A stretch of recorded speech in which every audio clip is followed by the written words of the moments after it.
On June 25, 1876, a U.S. Army battalion rode into a valley in present-day Montana and disappeared. Within hours, over 200 soldiers lay dead.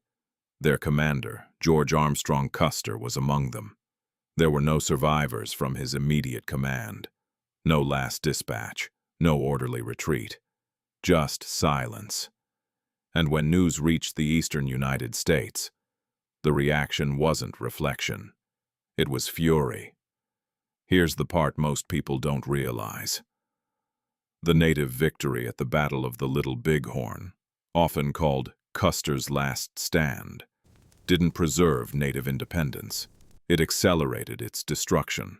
This is Infinite Turning Points, where we explore the moments that quietly or suddenly changed the course of history. Today's story isn't about how Custer died. It's about how a stunning battlefield victory for the Lakota, northern Cheyenne, and Arapaho triggered a chain reaction that ended large-scale native armed resistance on the plains. Because sometimes a victory can provoke a response so overwhelming that it reshapes the entire future. And that's exactly what happened here. To understand Little Bighorn, you have to step back a few years. In 1868, the U.S. government signed the Treaty of Fort Laramie with the Lakota Sioux.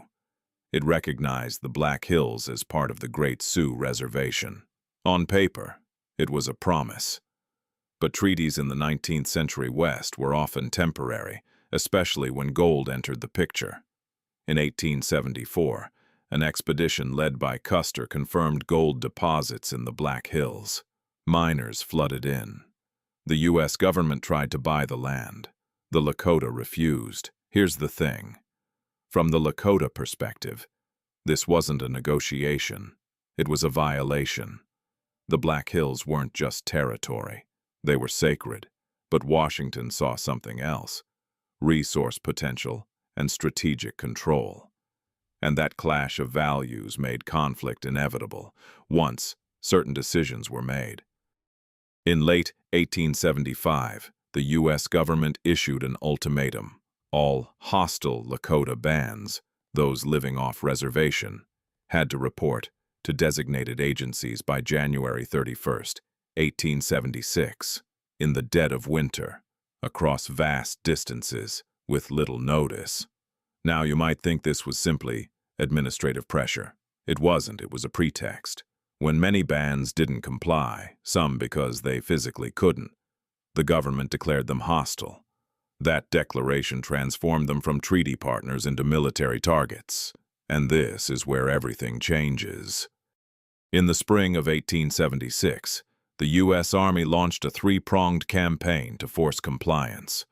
One column from the south, one from the west, and Custer's 7th Cavalry from the east.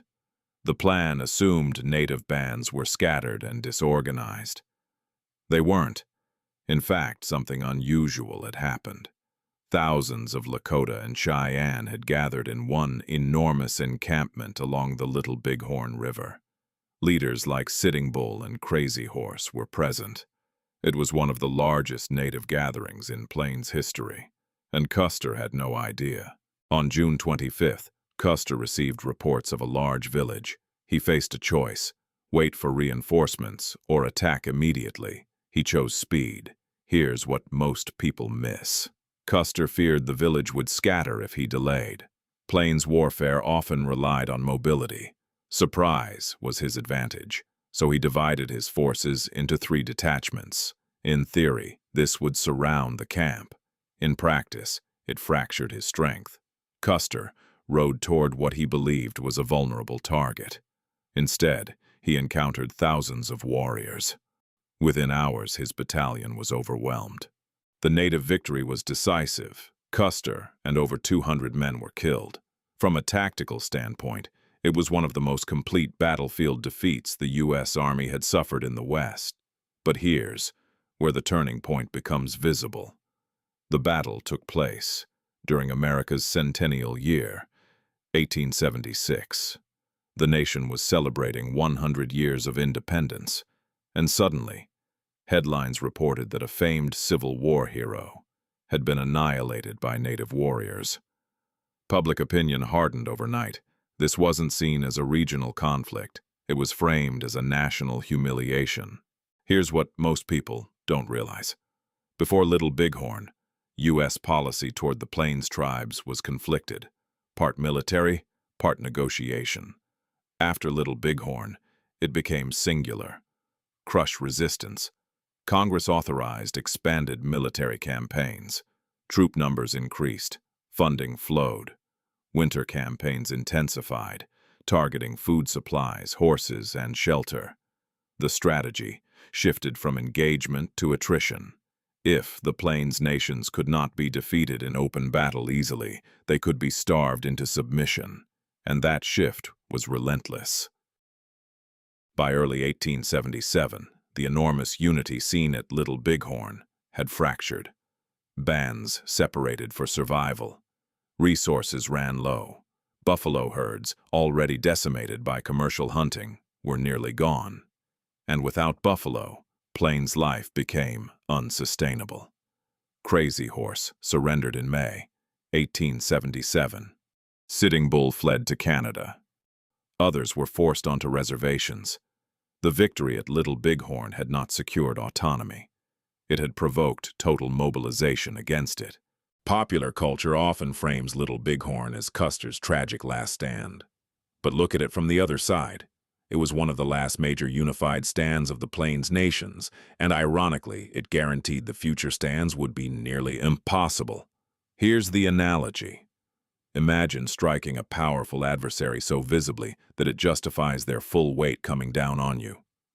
Little Bighorn exposed the limits of U.S. control, and in doing so, removed any political appetite for compromise.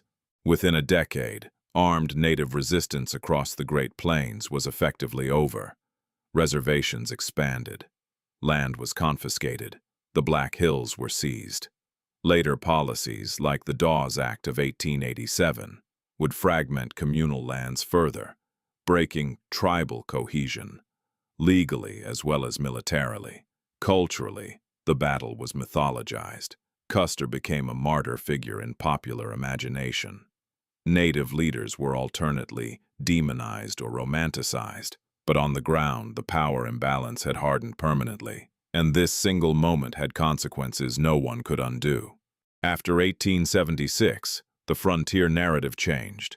Expansion accelerated, railroads expanded westward, settlement intensified, the United States solidified continental control. For native nations, the world narrowed to reservation boundaries, federal oversight, and restricted autonomy. The battle that had demonstrated native military strength also convinced the U.S. government that coexistence on equal terms was no longer politically viable.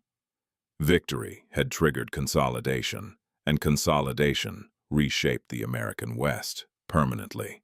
The Battle of the Little Bighorn was a triumph of coordination, leadership, and courage for the Lakota and Cheyenne. But it also marked the moment when the United States committed fully to ending large-scale native resistance. History doesn't always move in straight lines. Sometimes a victory accelerates defeat. Sometimes a battlefield success provokes a strategic collapse. Little Bighorn was not the end of a story. It was the catalyst that ensured how that story would end. If you want to understand how the world we live in was shaped, one decision at a time, subscribe to Infinite Turning Points.